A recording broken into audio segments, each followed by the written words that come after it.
the complete armor of God. All right. We're going to go to the book of Ephesians, and we're going to start at chapter 6 at verse 10. Chapter 6, verse 10. Okay. Finally, my brethren, be strong in the Lord and in the power of his might. Put on the whole armor of God, that you may be able to stand against the wiles of the devil. For we do not wrestle against flesh and blood, but what? Against principalities, against powers, against rulers of the darkness of this world, against spiritual wickedness in high places.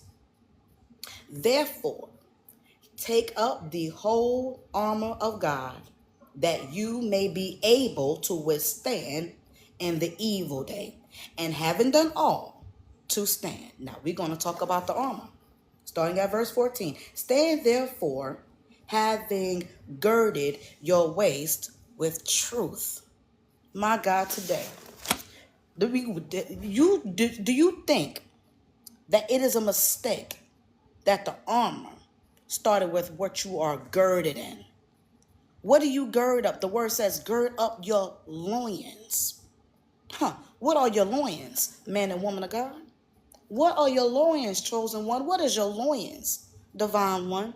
Your loins are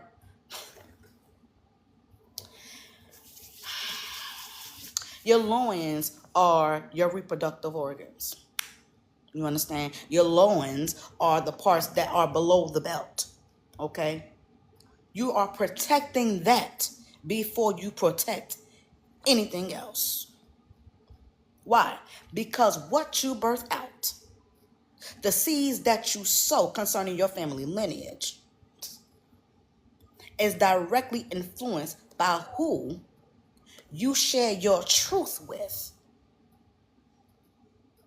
And who you share your truth with can become such a soul tie to where it could be mistaken from a lesson into lust or love, which will do what? Also then allow us to reproduce in error. I'm telling you, I'm trying to help you. I'm just trying to help you. We're going to get up off that. It says, girding your waist with truth. Then it says, having put on the breastplate of righteousness. After you guard your loins, after you try to do the best in remaining realistic concerning the truth of your family lineage, what you want to leave behind in this earth, the example that you set for your seeds, for your upcoming children, for your family, you then have to protect your heart. Now, I know you're probably thinking, why, Minister Jasmine, would you protect your loins before you protect your heart? Because when your loins are on fire, your heart has nothing to do with that equation. That's just the truth. When you're weak in the flesh, you understand what I'm saying? How many of you had your heart included before you got excited in you understand what I'm saying? I'm not trying to turn things into a carnal way, but you'll be surprised how we can consider ourselves believers in bondage, and we don't want to dig into the real truth on why we keep falling into the same traps, why we keep falling for the same tricks, why we keep allowing certain people to enter in our lives even though we want to see different results. And usually it is based upon what we harness in our loins, what we harness in our womb. The thing that's bubbling in our gut, the thing we want to birth out so bad. But sometimes we do it in error because we want to do it in a hurry. We're so full of something without taking inventory, or whether or not the thing that we're full with has any error involved. So we can filter it out and purge out what needs to be purged. And then pour out what needs to be poured out. So then when we become an example to others concerning our family lineage, concerning the people that we share our lives with, concerning the people that we give our hearts to, concerning the people that we share our space and our energy with, who we fall in love with, okay? Who we are to decipher on who is on the same spiritual frequency as us, no matter who they are, family members, spiritual leaders, parents, grandparents, it doesn't matter. When it comes to the matters of the heart, you still have to guard it. You see? That's why it says wear the breastplate of righteousness. You have to keep a righteous heart. And it's hard to stay righteous through your heart when you are always going to connect with people that are disheartened and insensitive. You understand?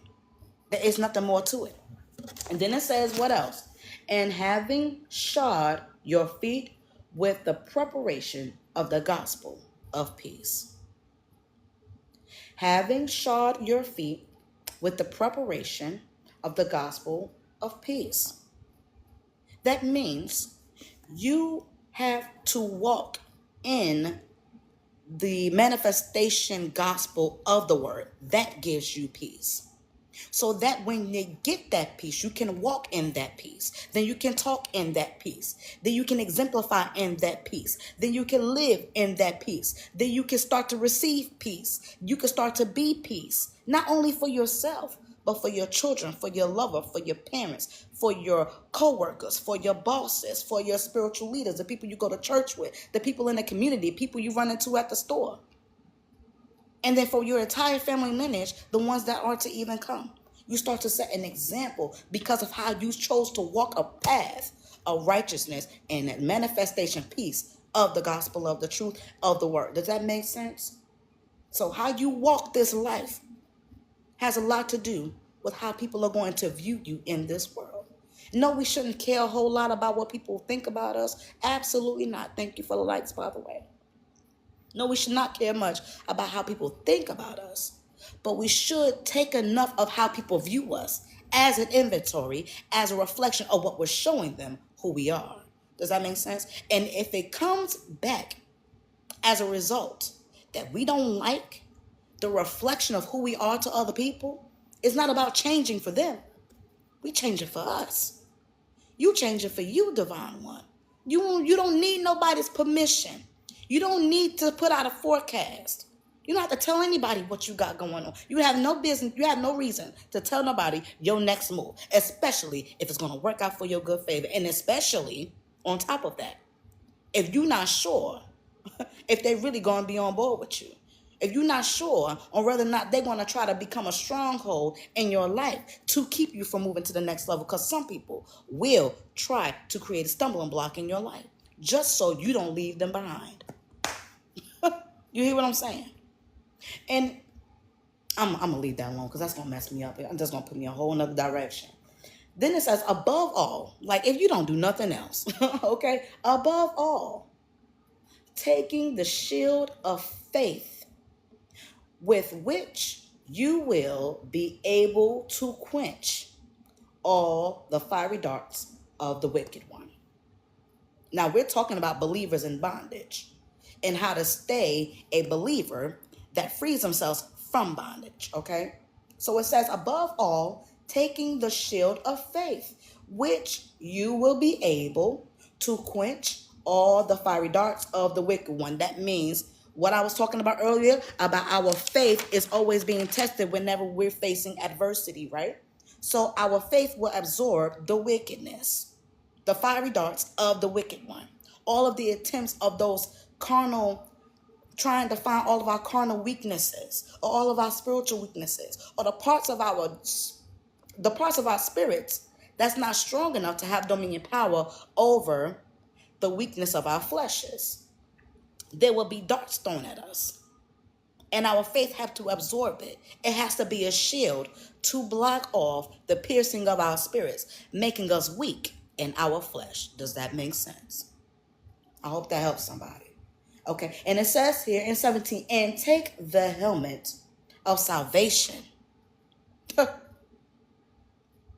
Let me tell you something. I think it's very strategic why the armor of God is a part of the helmet. The helmet is a part of the armor of God because it protects what? The head. But it's a helmet of what? A helmet of salvation, which means what? You have to be salvaged in your mind before you start to have dominion power over your body.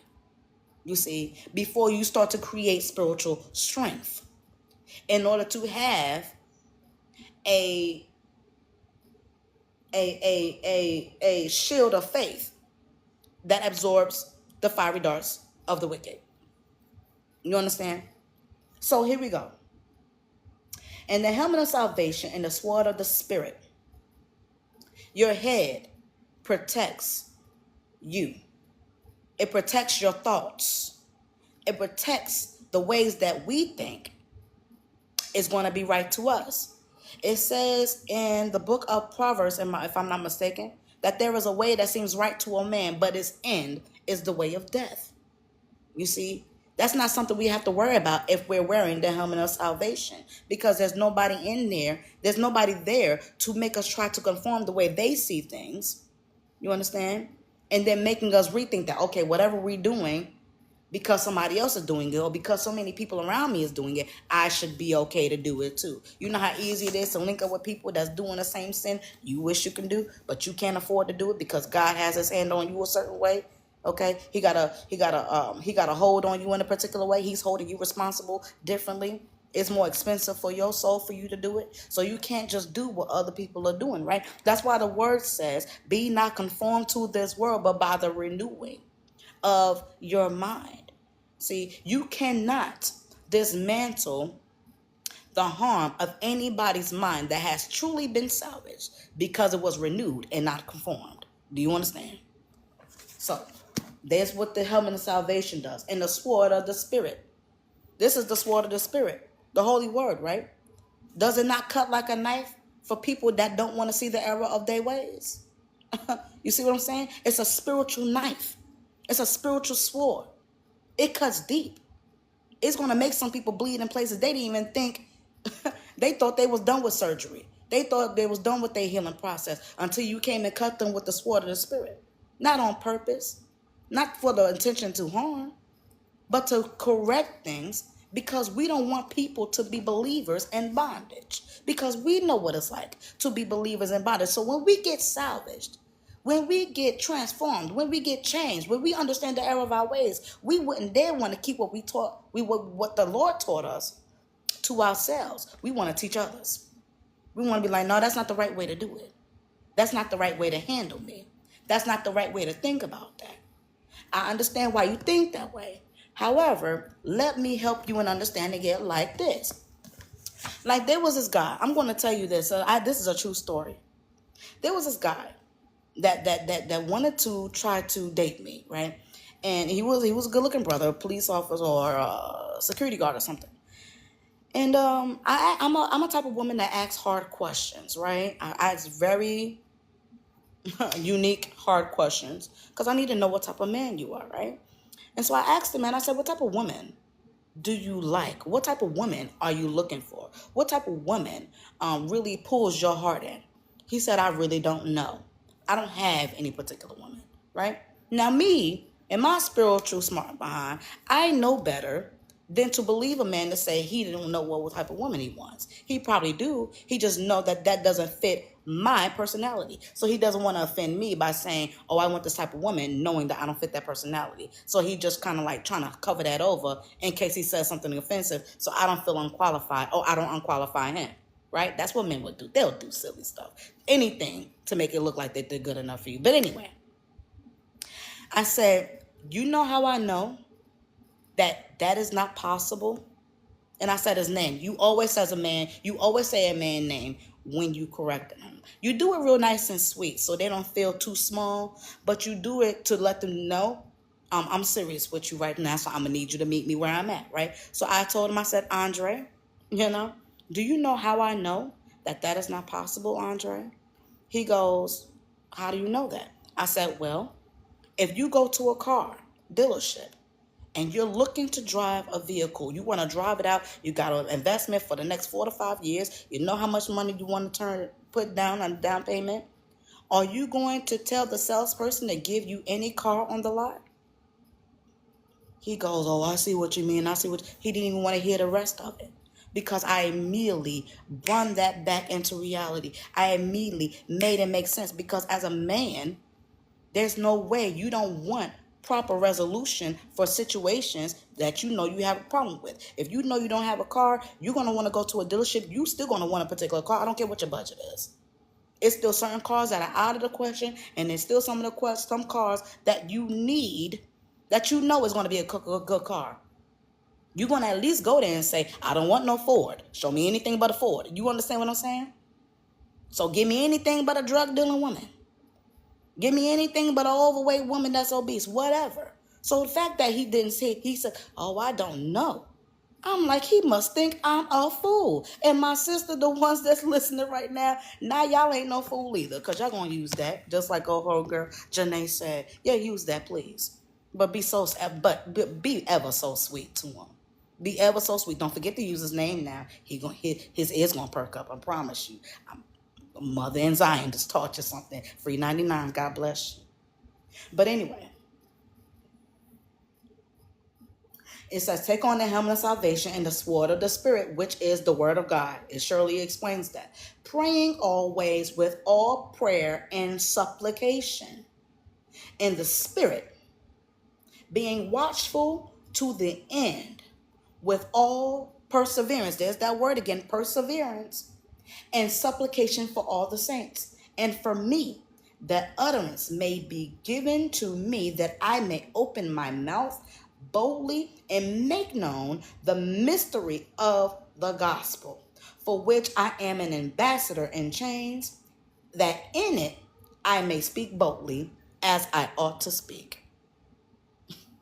This is Paul the apostle, by the way, okay, talking to the people in talking to the people in Ephesus. Okay, so he's saying, I'm an ambassador, okay, in chains, that in it I may speak boldly as I ought to speak. That means no matter how much you try to